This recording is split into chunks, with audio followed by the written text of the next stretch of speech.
ओम अक्षस्रग परशुं गदेषु कुलशं पद्मं धनुष्कुण्डिकां दण्डं शक्तिमशिं च चर्म जलजं घण्टां सुराभाजनं शूलं पाशसुदर्शने च दधतीं हस्तैः प्रसन्नाननां सेवे सैरिव मर्दनीमिः महां लक्ष्मीं सरोजस्थितां। नमस्कार, स्वागत है आपका आचार्यवाणी में और मैं आचार्य डॉक्टर विक्रमादित्य आपके साथ हूं। मां भगवती का जो छठा स्वरूप है बड़ा ही चमत्कारी स्वरूप है। भारतीय संस्कृति का वास्तविक तौर पर मूल मंत्र है ये स्वरूप भगवती का। भारतीय संस्कृति वो संस्कृति जहां कहा गया है यत्र नार्यस्तु पूजन्ते रमन्ते तत्र देवता सोचें। हमारी संस्कृति में कात्यायनी भगवती का नाम जो है वो स्वयं में हमारी संस्कृति को विशेष तौर पर संबंध समझाने का प्रयास करता है। आपको कात्यायन ऋषि ने मां भगवती का ध्यान कर कर उनके स्तवन कर कर उनको प्रसन्न किया और जानते हैं क्या आशीर्वाद मांगा? उन्होंने ये आशीर्वाद मांगा कि हे मां भगवती, आप मेरे घर में कन्या स्वरूप में अवतरित हों। ये है भारतीय संस्कृति। आज भाई ये पाश्चात्य लोग हम पर आक्षेप करने का प्रयास करते हैं।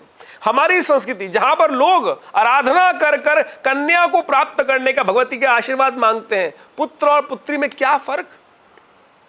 जो संस्कृति में आज हमारे यहाँ जिस प्रकार का स्वरूप लोग हमें बताने का प्रयास कर रहे हैं, उसके वास्तविक स्वरूप को समझने का प्रयास तो करना चाहिए। जिन लोगों ने भारतीय संस्कृति का अध्ययन नहीं किया, भारतीय संस्कृति को समझा नहीं, आज वो हम पे कटाक्ष करते हैं और हम बैठकर सुन लेते हैं।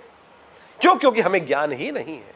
आज आवश्यकता है हम भारतीय संस्कृति के मूल रूप की जो सिद्धांत की बातें हैं उनको समझने का प्रयास करें। ये भगवती कात्यायनी स्वरूप, कात्यायनी ऋषि जिनके घर में मां भगवती ने उनकी आराधना से प्रसन्न होकर उनको वरदान दिया और आशीर्वाद प्रदान किया कि मैं तुम्हारे यहां कन्या स्वरूप में, कन्या रत्न में उपस्थित होंगी। ऐसी भगवती के दिव्य स्वरूप का ध्यान करने का नियम शास्त्र में आज की तिथि में बताया जाता है। कन्या पूजन करने का जहां नियम किसी और धर्म में कहीं बात ही नहीं की जाती। आज कटाक्ष करने के लिए लोग हम पर व्यवस्था करते हैं। तो इतना सुंदर अवसर कात्यायनी भगवती का ध्यान करने का, चमत्कारी स्वरूप है भगवती का। आपके मानस पटल में जितने भी कष्ट हैं उन सब को दूर करने का यदि कोई स्वरूप हो सकता है तो ये कात्यायनी स्वरूप। 4 हाथ ऐसी भगवती के हाथ में खड़ग धारण करती हैं, एक हाथ वरदमुस्ता में रहता है, प्रसन्न मुद्रा में सिंह पर आरूढ़ मां भगवती। और ये दिव्य स्वरूप जो है मां भगवती का समस्त रूप से जगत का कल्याण करने वाला स्वरूप है, समस्त प्रकार के मनोरथों को सिद्ध करने वाला है। जैसे भी आपका है, जो आपकी जयंती मंगला काली, भद्रकाली, कपालिनी, दुर्गा, क्षमा, शिवा, धात्री, स्वाहा, स्वधा, नमोस्तुते, ऐसे भगवती के विभिन्न स्वरूपों का ध्यान करते हुए यदि आप अपने निमित्त मां भगवती का के निमित्त अब जो आपकी मनोकामना है उसका भगवती के निमित्त अर्पण करेंगे, प्रार्थना करेंगे तो अवश्य पूर्ण होने के योग बनेंगे। सोचें, संसार की पराशक्ति किसी के यहाँ ऐसा आशीर्वाद प्रदान करके हम तुम्हारे कन्या के स्वरूप में, हम तुम्हारे पुत्र के संतान के रूप में जन्म लेने की व्यवस्था बनाएंगे, तो यदि किसी संस्कृति में हो सकता है तो भारतीय संस्कृति सनातन पद्धति में उसका नियम बताया गया है, उसका वर्णन किया गया है। तो आप भी अपनी संस्कृति में विश्वास करें। ये जो छठा दिवस है बहुत ही चमत्कारी है।